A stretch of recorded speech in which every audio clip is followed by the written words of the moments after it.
Welcome. Hello, everybody. Welcome to this webinar that's focused on disaster resiliency. My name is Brian Van Hook. I'm the Regional Director of the Florida Small Business Development Center under FIU's College of Business. And so I just want to welcome you. We'll let folks stream in. I'll give you a minute, but just appreciate you taking the time to be in this webinar.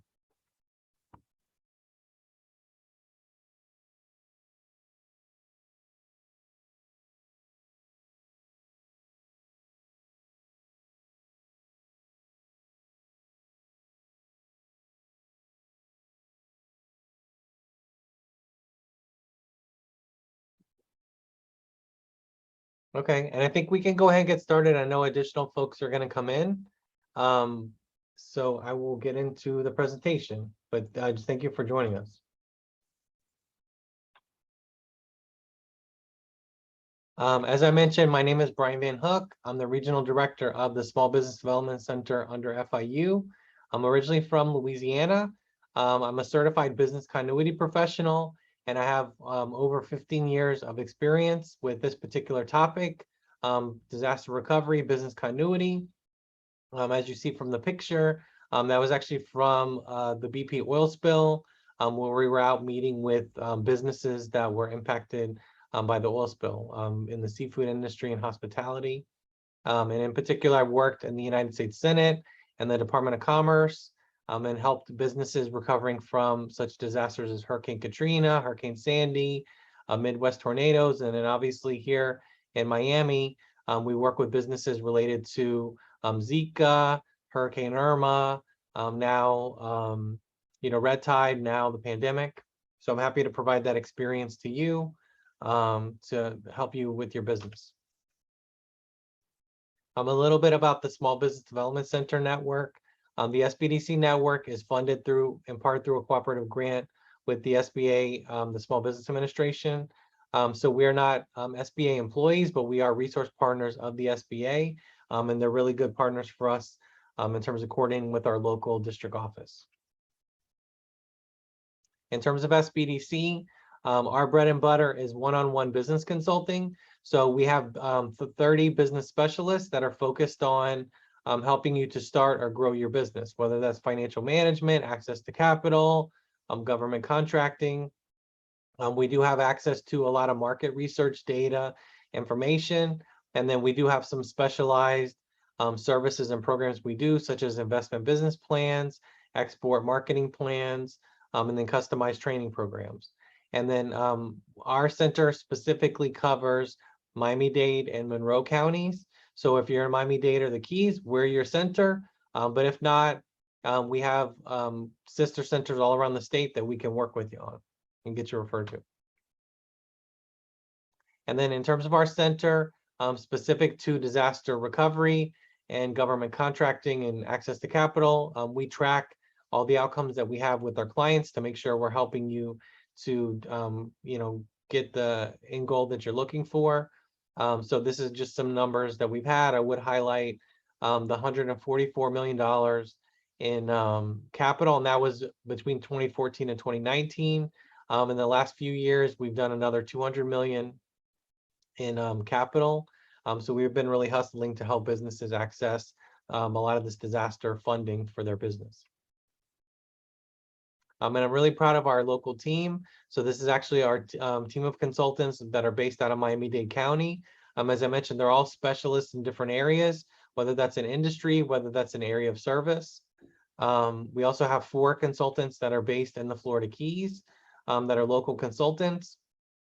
And then we also have a number of consultants that are as part of this SBA Community Navigator project. That are based specifically in Miami-Dade County. So we have a number of consultants that can help you, and we're also very collaborative. So if we can refer you to any other organizations that can help you out, we're happy to do it. And I would encourage you guys in the chat to put up what your name is, what's your business, because I do like to know who we're talking to and how we can help you out. And then let's get into the presentation, guys.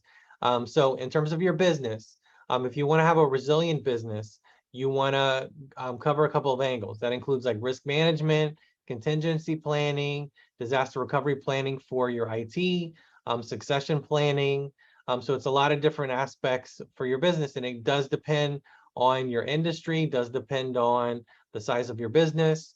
The good news is that we're here to help you. So SBDC at FIU, we can help you in terms of obviously recovering from disasters like we've done since 2014.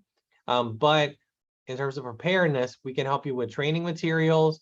If you want to do a business continuity plan, if you want an emergency preparedness plan, we can help you with all those types of plans. We can assist you in terms of putting it together, getting the information, and having information for your team. So you're not alone. And then I have to address the elephant in the room. Like it or not, COVID and pandemics are now part of business continuity planning moving forward. When I've done this presentation historically, I would always mention, you don't have to do, if you're going to do a business continuity plan, you don't have to incorporate pandemics. You don't have to incorporate, this or that. You should focus on cybersecurity. You should focus on, theft. You should focus on road construction, like those type of things. Pandemics now are part of doing business, and they're part of our, our everyday life. So you got to factor that in terms of your business strategy, in terms of your planning. So do encourage you to revisit e-commerce, revisit direct-to-consumer sales. Those are basically two aspects that have really benefited businesses during the pandemic and made them stronger. And like, as I know, basically, if you had a traditional bricks and mortar and you were kind of like all shuttered up, folks that were able to connect with business clients else in other channels were successful and were able to kind of weather the pandemic better. And you also want to consider a one-size-fits-all marketing strategy if you're in multiple localities, because you can imagine if one locality is closed and one's open, you have different restrictions and different numbers of cases. So you want to be able to be agile and nimble with your marketing so that you can quickly change up that message, so you don't have additional delays or additional costs. So those are some factors we just want to throw out there. In terms of COVID, obviously, you also want to consider in terms of your industry, the risk, related to COVID, lower versus higher. And I would just encourage you, if you're in Miami-Dade County, if you're in the Keys, that you basically do look at your county COVID plans, your municipalities, different plans, because pre-COVID, we never knew how the federal government, how the state of Florida, how local municipalities or the county, how they would respond to a pandemic. So we could basically help you in terms of your business continuity plan and do like theoreticals or philosophicals, but we didn't have actual plans. The good thing is, I'd say one of the only upsides to COVID and the pandemic is now we actually know how Miami-Dade County or Monroe County, how Key West, how the city of Miami, how they would respond to a pandemic. You can actually pull those plans from the website and you can incorporate those aspects into your business continuity planning. And then I also reiterate, you obviously have federal government guidance. It does also relate to specific industries. You have state of Florida that does also get into industry specific information, Miami-Dade County, but also depending on where your business is located, related to COVID again, you do want to pay attention, because if you're in Miami, Miami Gardens, Hialeah, Doral, Coral Gables, they have additional reopening guidance and instructions for businesses regarding the pandemic. So you want to look at that local guidance and incorporate that into your planning as well, just like you would if you have permitting and zoning and things like that. So let's get into kind of more general disaster preparedness and business continuity planning. When I say the word disaster, this is what you think about. This is the lower Ninth Ward. This is after Hurricane Katrina. Obviously businesses, obviously homes, damage, destroyed, folks displaced. This is what most businesses think about. They think about a volcano. They think about a hurricane, tornadoes. This is kind of what they think about, like large scale disasters. But as for a small business owner, this is the stuff that's really going to get you. These more small business interruptions, kind of like more small scale disasters. These are the things that businesses don't really plan for. And these are the things that can put you out of business. Imagine we live in Miami-Dade or you're in the Keys. You basically have road construction all the time. Road construction, if you're a bricks and mortar business, it can kill your business because you can't have people coming up to you. You have to change all your plans on the fly. You don't know how long it's going to take. It could be simple things also such as power outages, IT challenges, obviously cybersecurity and things like that we'll get into.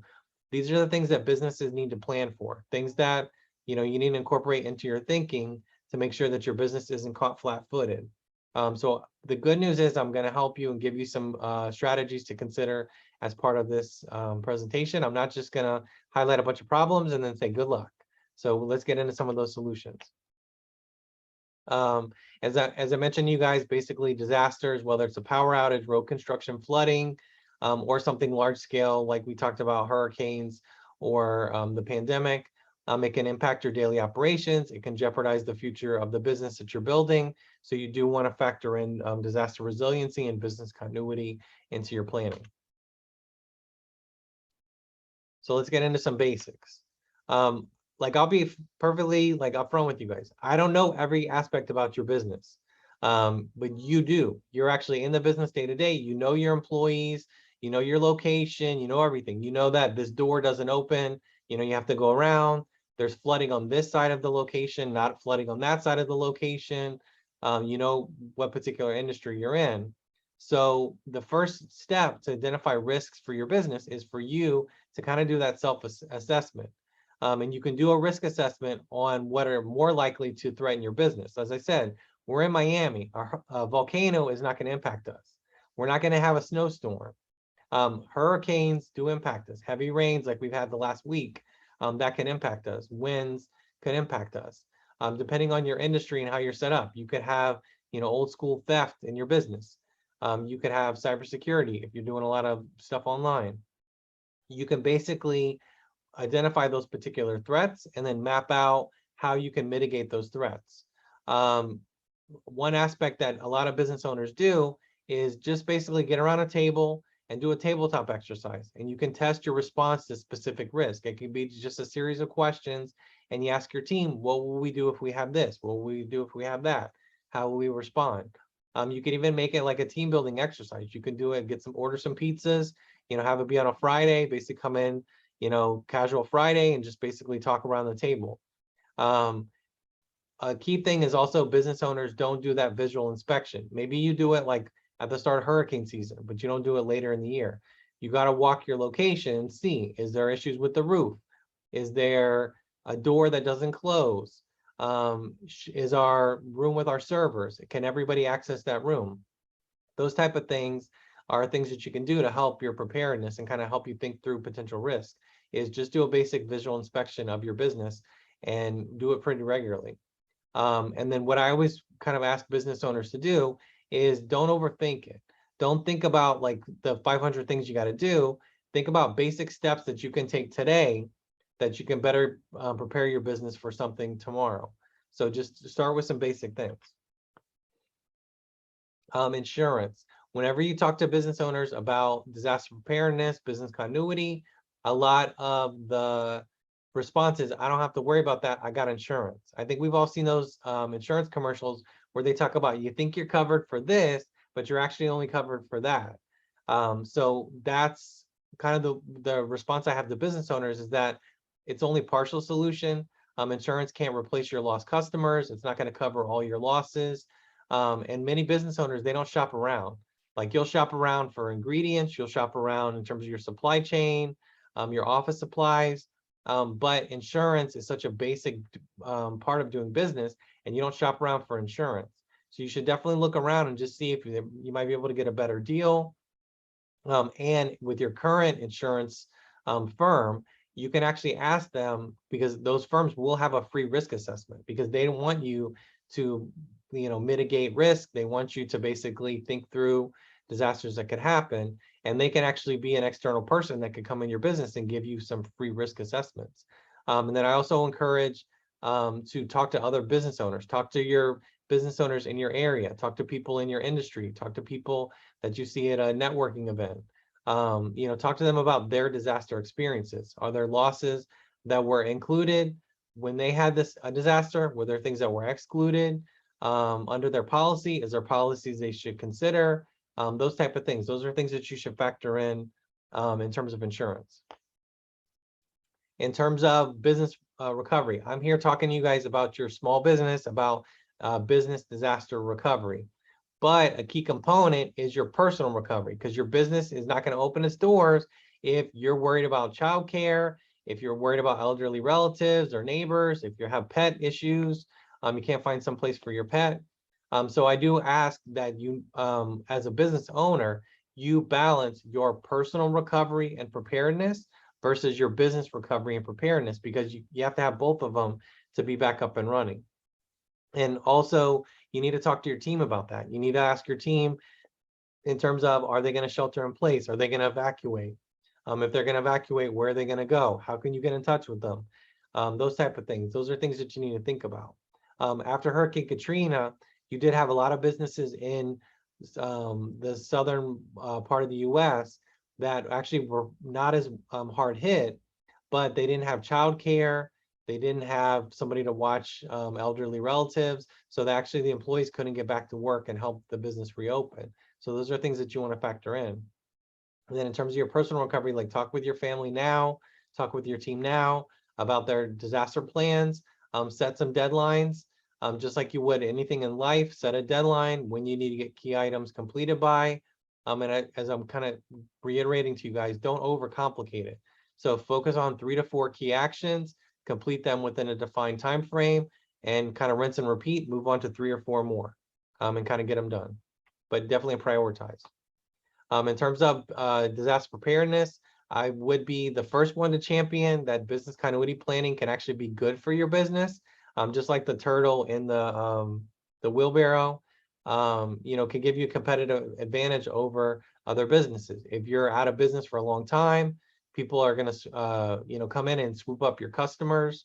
And if you're in the supply chain now, if you're maybe not huge, $25 million business, but you have worked with larger businesses, or you're a federal and state or local government contractor, preparedness is more and more important for them as you're in their supply chain. So they want to know that you're going to be around. A lot of those groups do ask for continuity plans, or asking folks to attend business continuity training such as this, so that they know that they're in good shape. In terms of your business and doing those risk assessments and thinking through how your business is going to operate kind of pre and post disaster, think about what makes your business run. Like, who runs your business, what runs it, where does it run, how's it run, what are critical functions, what are important functions, what are non-essential. We'll get into some of those in a little bit, but obviously, like, payroll is important. Obviously, communication with your customers. There's some things that you're going to find out really quick are not essential. And then you got to think about those critical and important functions, and how long can you withstand an interruption to those critical functions? Is it 24 hours? Is it 48 hours? Is it 72 hours? You think through basically how long is your downtime, and then when you need to get it, like the acronym is RTO, Recovery Time Objective. And how long can you get that back up and running? And then what can you do in the meantime? Kind of like, what are some ways to back it up? In terms of your supply chain, obviously upstream, you're going to have suppliers.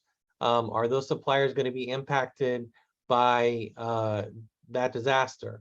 Obviously, you and your employees is kind of in the middle of the supply chain. You got to think through them, and then obviously downstream is your customers. So you want to think through those basic type of things in terms of suppliers and customers, and kind of how everything fits. And supply chain is more important nowadays. I think a lot of people have seen that impacted with the pandemic and with shipping from the West Coast and things like that. In terms of suppliers and contractors, we do encourage you to maintain current vendor information for your suppliers, have primary and alternate contacts, so you can get a hold of somebody if it's an emergency. Basic things like list your account numbers so that you can follow up in a timely manner. Doesn't hurt if you ask them if they don't have a continuity plan. If they do have a continuity plan, maybe there's something you can learn from it. If they don't have one, is that going to impact you? Like, are they here in Miami? Are they located, in Houston or something else, somewhere else around the country? Does pay off to have alternate suppliers. just in case somebody is out of the particular products or goods you're getting, but also maybe they're impacted by the disaster. As we said, share your experience and knowledge. Geographic diversity is always a good thing if you can have multiple suppliers in different areas. And then also you want to maintain that active status with your supplier or contractor so that you're not circling back and you haven't talked to them in like a year or two.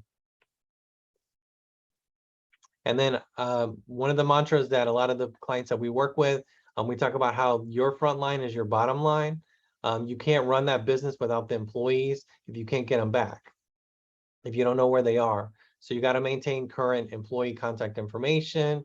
Whenever folks are onboarded, whenever you do that first hire, you get all that information. Who's your emergency contact?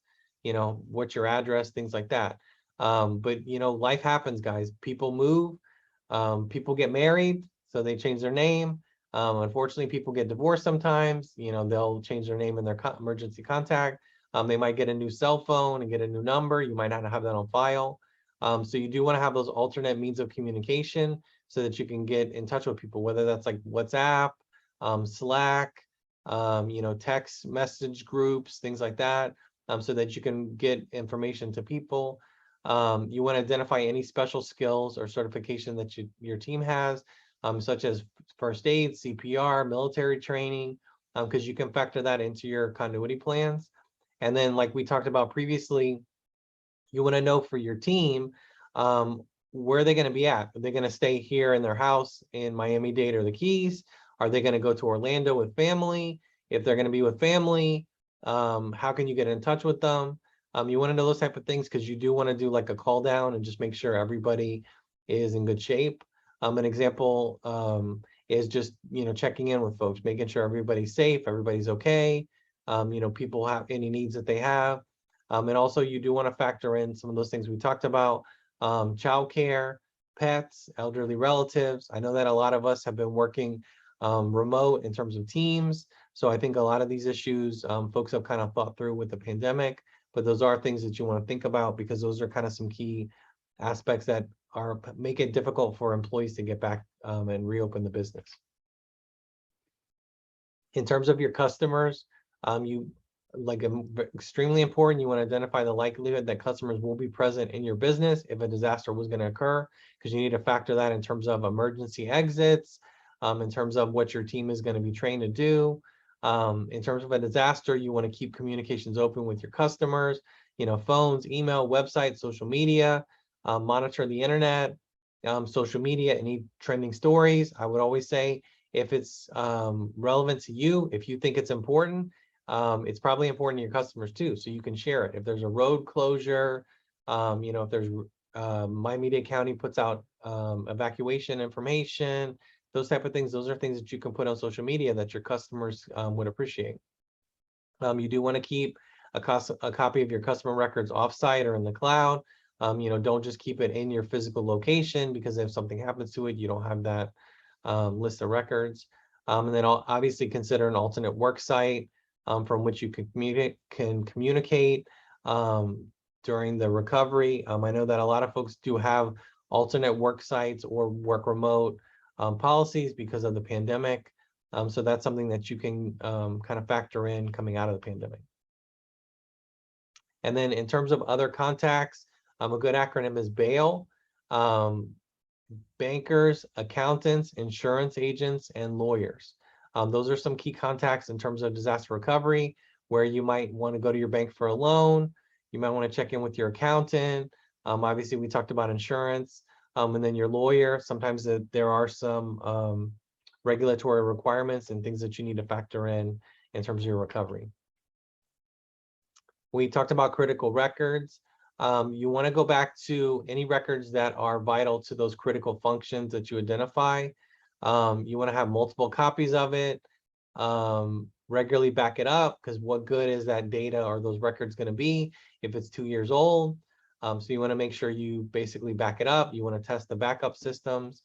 And then one of the important things nowadays with federal disaster loans, state disaster loans, insurance, is to have photographic records of inventory, furnishings, fixtures, equipment, your particular location, having photos of, your location where it wasn't with the roof caved in, where the equipment wasn't completely flooded, where your refrigerators, had, didn't have spoilage with all the ingredients and food and things like that.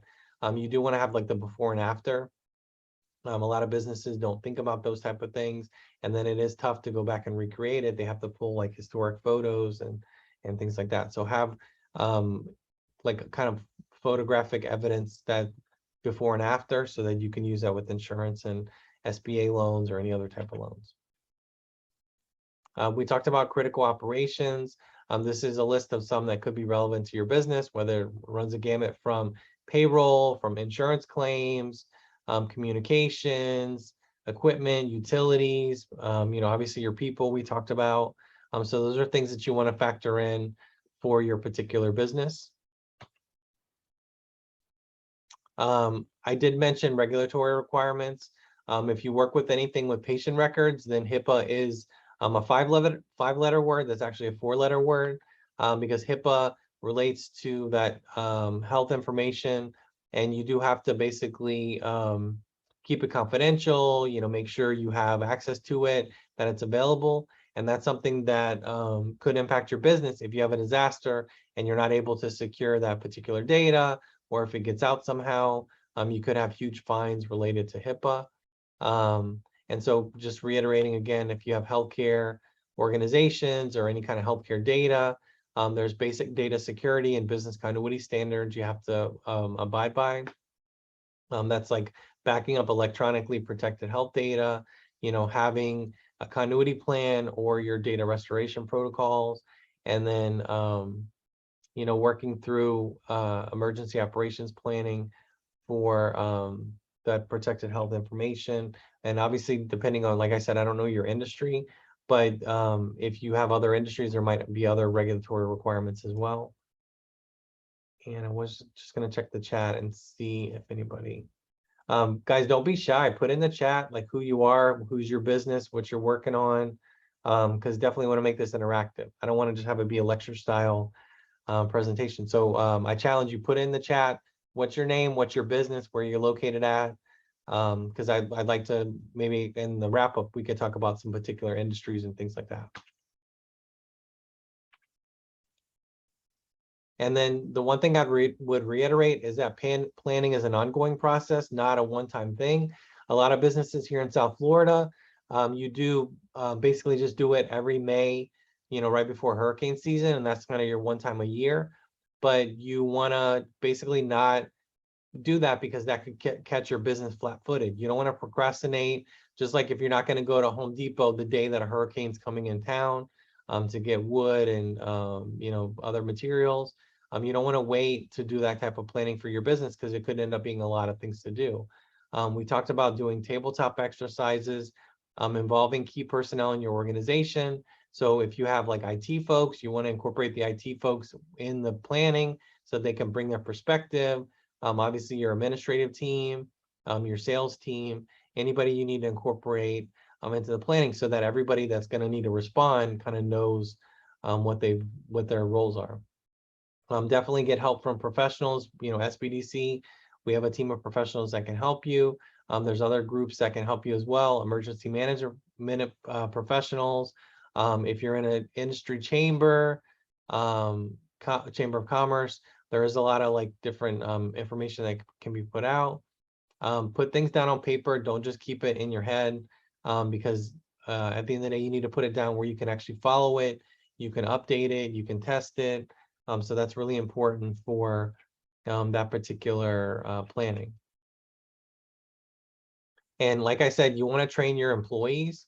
A lot of businesses such as FedEx, such as UPS, they make disaster preparedness a core business value. And so they're actually able to, people can rely on them if there's like worldwide disasters or regional disasters.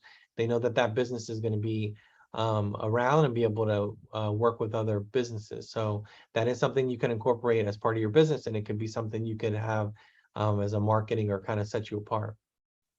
We did talk about previously communicating with your vendors, communicating with suppliers and contractors. Is there any ideas that you can use? you want to implement your plan, you want to do some exercises on it, those are things that we can help you as well. We have access to tabletop exercises, different training materials and things like that. Those are things that we can give you at no cost, that you can incorporate. As with anything related to business, you want to monitor your performance. You want to evaluate, is it effective? Is there anything you need to adjust? You can update that plan. It should be a living and breathing document. And a lot of times when I talk about a business continuity plan, I do see in the in-person trainings where people's eyes glaze over because they're thinking like a 50-page plan, a 100-page plan. I don't have time for that, man. I'm trying to run my business. I'm here to tell you that groups like SBDC or other groups in the community, we can help you to do a business continuity plan. For most businesses, what they really want is kind of like a mini plan that could be like a couple of pages. It could be some basic checklist. It could be contact information, contact list, those type of things. Some training materials for their team. It could be anything, and it could be less than 10 pages. So it could be something that could be more actionable and something that you can actually go through with your team versus some 100-page plan that you're never going to update again, you're never going to incorporate. For larger businesses, they do have a business continuity plan and they factor in all those different scenarios.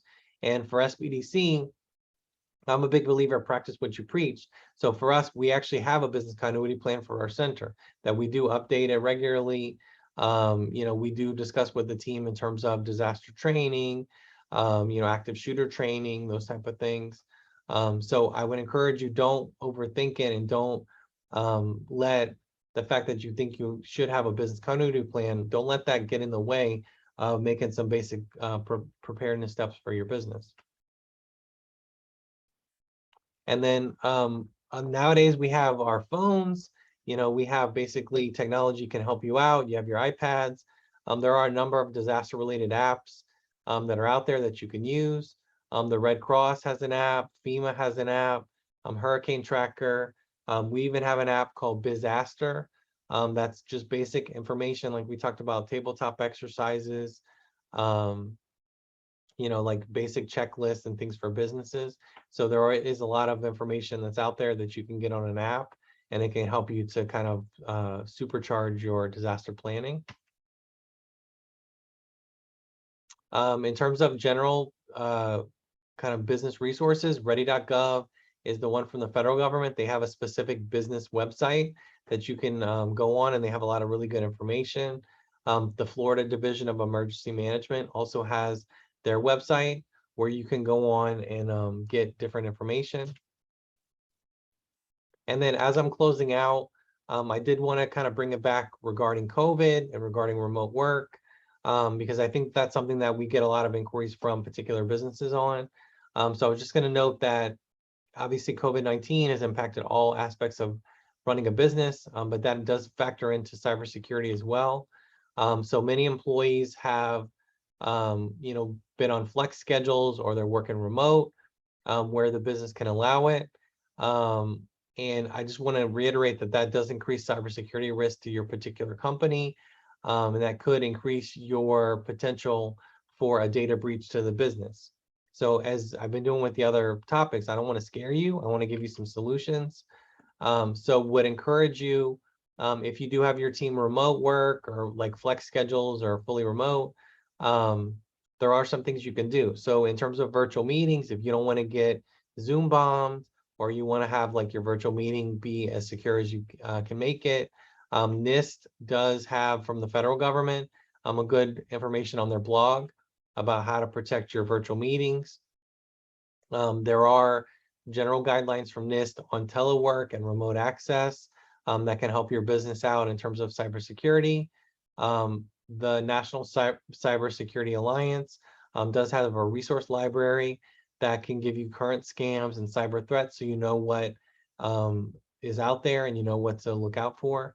And then more importantly, that you're aware of it, but you can also tell your team as well.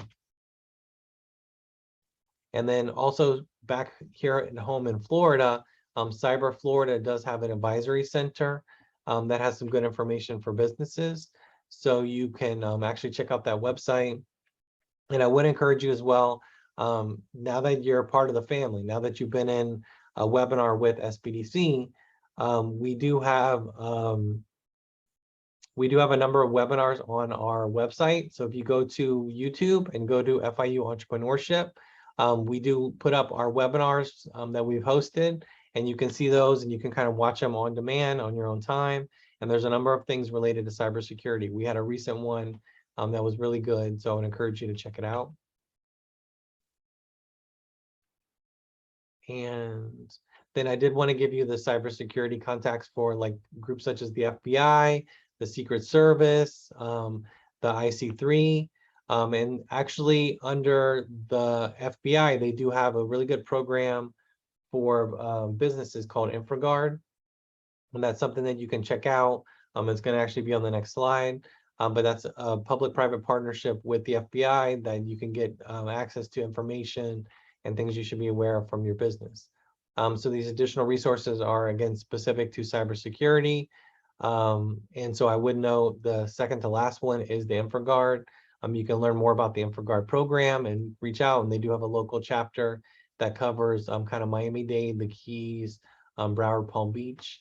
And so you can actually get more information and register for it. And then I did include in there Fish Me, which is a good website that has like really good infographics. So it's one thing if I'm telling you guys something or having a webinar. It's another thing if you know, you have somebody like an expert doing a presentation, but these are infographics that you can put up in your office or pass out to your team to kind of give them some data and some information and make them more aware on cybersecurity. So I think that's it. I think I was kind of efficient in terms of the content. So what I would encourage you guys to fill out the poll, and then I will check the chat and the Q&A if we have any questions. I do see Rosanna was asking about the advisory center. So I did answer that question as part of the presentation. And then let's see, I see Axie noted in the chat that they're a millwork and casework manufacturing and installation company. They work in the Tri-County area. So thanks for attending, Axie. But hey, you guys have any questions? Give me some tough questions.